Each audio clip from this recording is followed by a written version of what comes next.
Well, the signed petitions have officially been turned in to Governor Edwards, but there's just not enough of them to force a recall election of New Orleans Mayor Latoya Cantrell.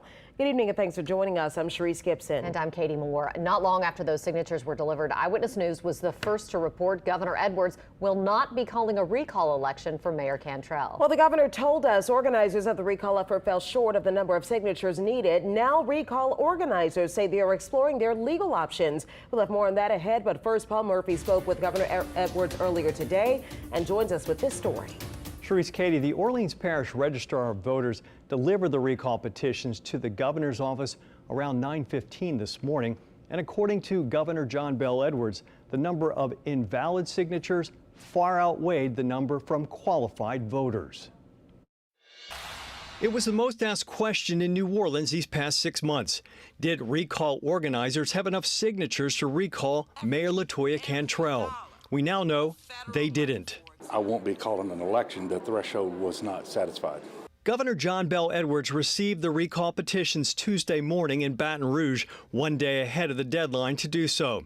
According to the governor, with about 225,000 qualified voters in the city, recall organizers needed 20%, which would have been right around 45,000 valid signatures. Instead, they got about 27,200 signatures. That's about 12%. I think you're going to see that they disqualified about 39,000 signatures. That's the number that I remember. So they turned in more signatures than they needed, but they had more invalid signatures than valid signatures. According to the governor, out of about 67,000 handwritten signatures, only about 27,000 were from qualified electors. He said many of the ones that were thrown out were from people who did not live in Orleans Parish. Under Louisiana law, it is very difficult to recall an elected official.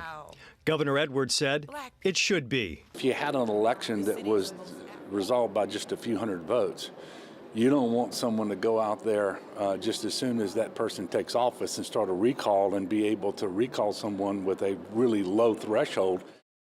And the governor added he doesn't believe the court will upend the certification of the recall petitions, given the large number of invalid signatures. Katie? All right, Paul, thank you.